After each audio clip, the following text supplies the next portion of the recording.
अस्सलाम वालेकुम बेटा जी।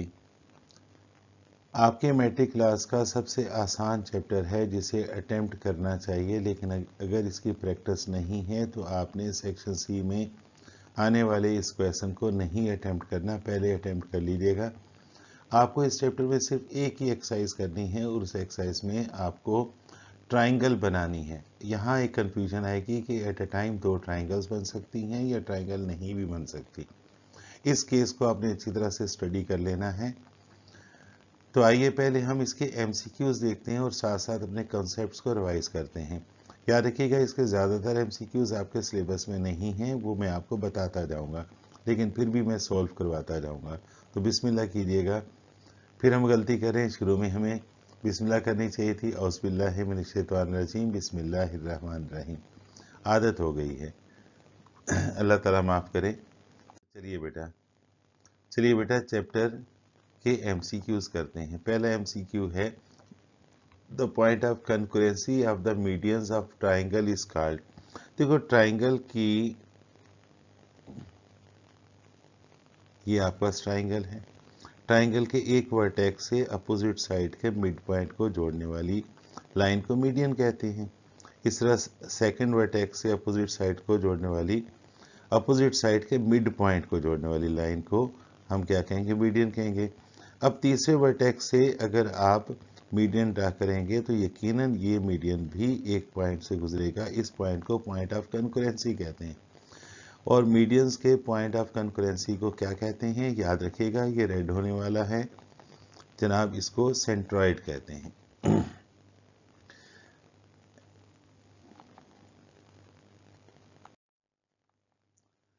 नेक्स्ट एमसीक्यू है the point through which medians of triangle pass is called. जाहिर है वही आंसर है, बात बदल के की गई है। आर्थो सेंटर नहीं हो सकता।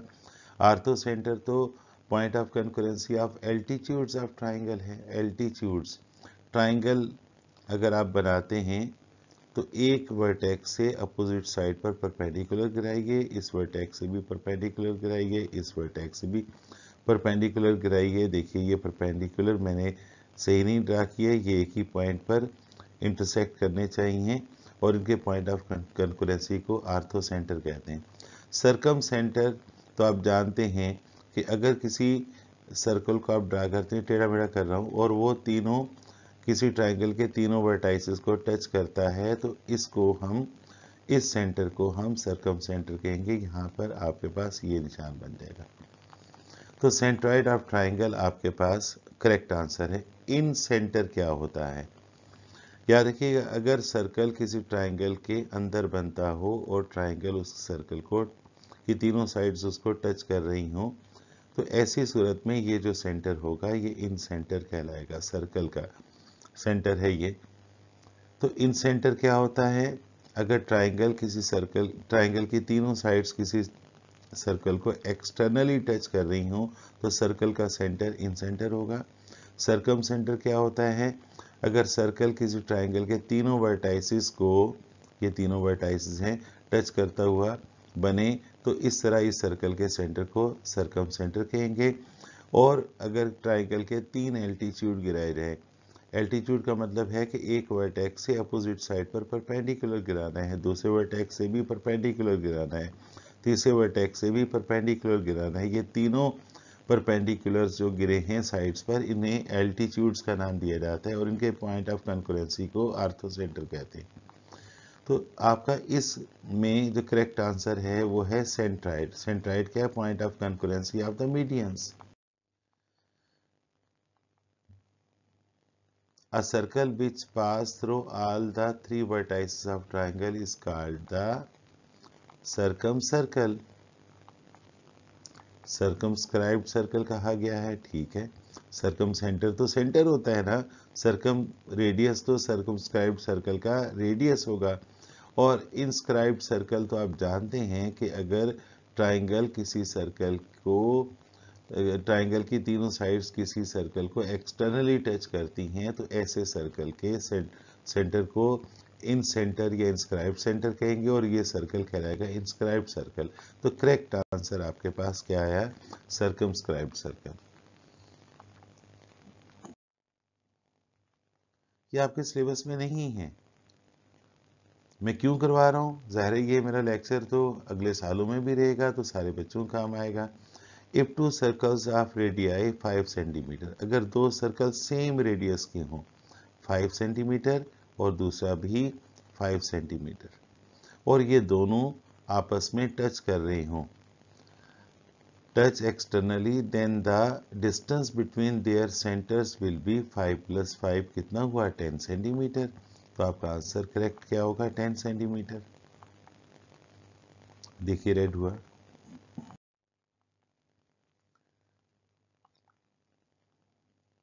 Line segment joining the vertex to the midpoint of the opposite side of triangle is called median। ये median की definition है। आपको याद नहीं करना, ये काम नहीं करना आपने।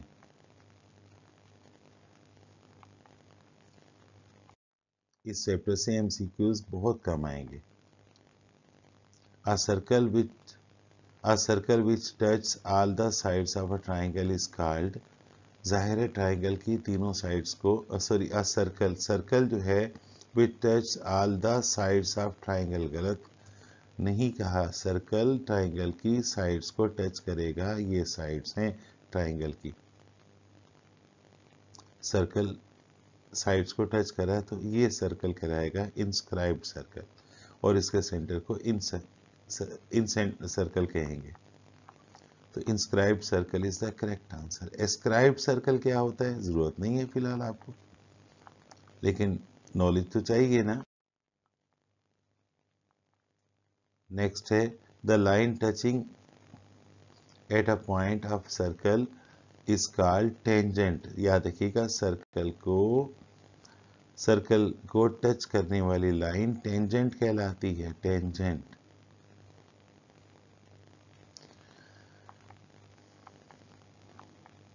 डायमीटर क्या होता है? सर्कल के सेंटर से गुजरने वाली लाइन की पूरी लंबाई जो दोनों पॉइंट्स पर सर्कल को कट करती हो या दोनों पॉइंट्स को जोड़ती हो, इसको डायमीटर कहते हैं। कॉर्ड क्या होता है? वो लाइन होती है जो सर्कल के सेंटर से ना गुजरती हो। ये कॉर्ड है, ये कॉर्ड है, ये कॉर्ड है। अच्छा, रेडियस क्या होता है? Half of the diameter. Circle के सेंटर से लेकर बाउंड्री तक के डिस्टेंस को रेडियस कहते हैं। टेंजेंट टच करने वाली लाइन को कहते हैं। तो देखिए आंसर करेक्ट टेंजेंट हुआ। अब आइए, अच्छा कोई भी MCQ पास्ट ईयर पेपर में ऐसा नहीं है जो आपके सिलेबस में हो, बस अटेंड कर लीजिएगा। पास्ट ईयर पेपर के जो क्वेश्चंस हैं वो इस साल जो अहम है वो मैंने आपको ये थोड़े से दिए हैं और मैंने इनकी प्रैक्टिस करवाई थी। कोशिश करूंगा कि इसकी वीडियो बना के आपको दूं, लेकिन थोड़ा सा मुश्किल है। आप सिर्फ इन क्वेश्चंस की प्रैक्टिस कर लीजिएगा। 4 हैं ये। जज़ाकल्लाह बेटा जी, आपने बर्दाश्त किया। इस चैप्टर में कुछ ज़्यादा अहम नहीं है, लेकिन बेटा जी नॉलेज तो नॉलेज है ना, और नॉलेज आपकी काबिलियत बढ़ाती है। और कोशिश कीजिएगा कि जो चैप्टर्स अहम हों उनकी प्रैक्टिस बहुत अच्छी तरह से कर लें। ठीक है बेटा जी, अपना ख्याल रखिएगा। अल्लाह हाफिज़।